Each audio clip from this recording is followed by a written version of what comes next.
DNA मित्रों, अब हम आपको देश में पाकिस्तान प्रेम वाली आपदा से सावधान करने वाला विश्लेषण दिखाने वाले हैं। आपने 90s के दौर का एक मशहूर गाना दिल है कि मानता नहीं जरूर सुना होगा। कुछ ऐसा ही हाल हमारे बॉलीवुड सितारों का भी है। पाकिस्तान प्रेम में डूबा इनका दिल मानता ही नहीं है। इनके दिल में पाकिस्तान प्रेम इतना गहरा बैठा हुआ है कि वो देशभक्ति पर भारी पड़ता है। वो देश जिसका अस्तित्व ही भारत की दुश्मनी पर खड़ा है, वो देश जिसकी सोच में सिर्फ और सिर्फ भारत विरोध, हिंसा और आतंकवाद भरा हुआ है। भारत के पाकिस्तान प्रेमी क्लब का दिल उस दुश्मन देश के लिए धड़कता रहता है। मित्रों, भारत में सक्रिय पाकिस्तान प्रेमी गैंग के नए सदस्य हैं गायक और संगीतकार आदित्य प्रतीक सिंह सिसोदिया, जिसे इन्होंने अपना पाकिस्तान प्रेम छिपा रखा था, वैसे ही अपना असली नाम भी छिपाकर इन्होंने रखा हुआ है। वैसे आप इन्हें बादशाह के नाम से जानते हैं। डीजे वाले बाबू को गाना बजाने का आदेश देने वाले बादशाह अब पाकिस्तानियों के आदेश पर खुद ही गाना बजाने, गाने और नाचने की तैयारी कर रहे हैं। डीएनए मित्रों, 19 सितंबर को अमेरिका के डलास में कार्टिस कल्वेल सेंटर में बादशाह अनफिनिश्ड टूर नाम से एक शो हो रहा है। शो में बादशाह परफॉर्म करेंगे। इस शो को 360 शोज नाम की कंपनी करा रही है। इस कंपनी के मालिक पाकिस्तानी नागरिक हैं, यानी बादशाह के शो में पाकिस्तान का पैसा लगा हुआ है। बादशाह के इस शो का टिकट 3500 रुपए से लेकर 45,000 रुपए तक में बेचा जा रहा है। शो से मिलने वाले पैसों का एक बड़ा हिस्सा बादशाह को मिलेगा और बाकी पैसा पाकिस्तानी कंपनी को मिलेगा। आप सोचिए, पाकिस्तानी कंपनी को मिला पैसा कहां पर जाएगा? पहलगाम में निर्दोष भारतीय नागरिकों की धर्म पूछकर हत्या करने वाले आतंकवादियों के संरक्षक पाकिस्तान से भारत ने हर रिश्ता तोड़ दिया है। भारत में पाकिस्तानी कलाकार बैन कर दिए गए हैं। पाकिस्तान के साथ व्यापार बंद है, लेकिन बादशाह अमेरिका में पाकिस्तानी नागरिकों के साथ संगीत का व्यापार करेंगे। पाकिस्तानी नागरिकों के लिए भारत ने वीजा की सुविधा बंद कर दी है, लेकिन पैसों के लिए बादशाह अमेरिका में पाकिस्तानी कंपनी के शो में परफॉर्म करेंगे।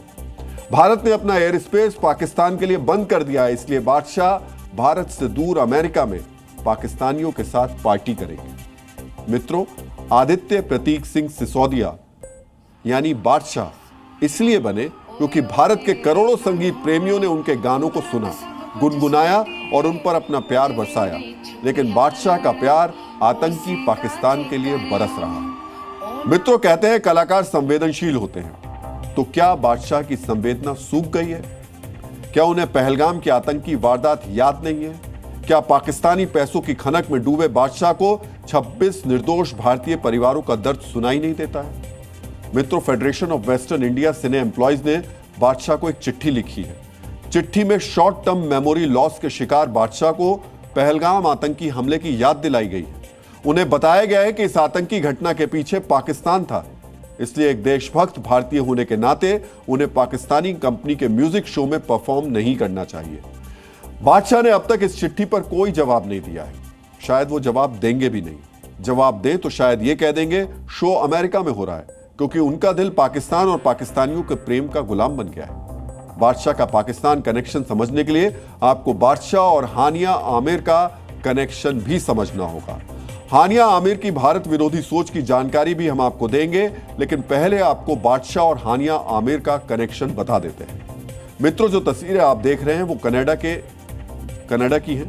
बादशाह के शो में हानिया भी पहुंची थी, जो शो के बाद दोनों पार्टी उसके बाद करते हुए नजर आए। हानिया ने ये तस्वीरें अपनी इंस्टाग्राम स्टोरी में पोस्ट की थी। फोटो में हानिया बादशाह से गले मिलते नजर आ रही है। ये वही हानिया आमिर हैं जिसने ऑपरेशन सिंदूर के बाद भारतीय शूरवीरों के लिए अभद्र टिप्पणी की थी। जिम्मेदार भारतीय होने के नाते आज हम हानिया आमिर की अभद्र टिप्पणी अपनी स्क्रीन पर नहीं दिखाएंगे, लेकिन आज हम ये जरूर कहेंगे, इस पाकिस्तानी एक्ट्रेस की सोच घनघोर रूप से भारत विरोधी है। इसी हानिया आमिर ने 27 अप्रैल 2025 को बादशाह के एक गाने को अपने सोशल मीडिया प्रोफाइल पर प्रमोट किया था। मित्रों, तारीख पर आपने ध्यान दिया, 27 अप्रैल 2025, यानी पहलगाम में आतंकी हमले के महज 5 दिन बाद। तब पूरा देश पाकिस्तानी आतंकवादियों की करतूत से आक्रोशित था। हर भारतवासी पाकिस्तानी आतंकवादियों को सबक सिखाने की बात कर रहा था, लेकिन बादशाह हानिया आमिर के साथ स्पेशल बॉन्ड शेयर कर रहे थे। हानिया बादशाह के एल्बम के प्रोमो को प्रमोट कर रही थी। मित्रों, ये वही हानिया आमिर है जो दिलजीत दोसांझ की फिल्म सरदार जी 3 में रोल निभा रही थी। हानिया के कारण ही दिलजीत की फिल्म पर विवाद हुआ था। भारतीय सैनिकों का अपमान करने वाली हानिया बादशाह से भी विशेष बॉन्ड शेयर करती है। मित्रों, आज हम बादशाह से कहेंगे, एक सजग भारतीय होने के नाते, देश के करोड़ों संगीत प्रेमी युवाओं का रोल मॉडल होने के नाते, उन्हें चाहिए कि वो चंद पाकिस्तानी पैसों का मोह त्याग दें और वैसा ही करें जैसे भारतीय लीजेंड्स ने इंग्लैंड में किया। भारतीय क्रिकेट के दिग्गजों ने इंग्लैंड में वर्ल्ड लीजेंड्स लीग में पाकिस्तान के साथ खेलने से इनकार कर दिया था। लीजेंड्स ने पैसों की फिक्र नहीं की, देश को पहले रखा, आम आदमी की भावना का ख्याल किया। हम तो बादशाह से यही कहेंगे कि अगर वो सचमुच अपने नाम को सार्थक करना चाहते हैं तो उन्हें पाकिस्तान के पैसों से होने वाले शो में शामिल होने से इनकार कर देना चाहिए। उन्हें बादशाह जैसा बड़ा दिल दिखाते हुए कहना चाहिए कि देश पहले है, भारत में उनके करोड़ों प्रशंसक हैं, वो चाहें तो भारत में भी शो कर सकते हैं। यकीनन अमेरिका में होने वाले शो से ज्यादा पैसा वो भारत में शो करके अर्जित कर दें। Zee News.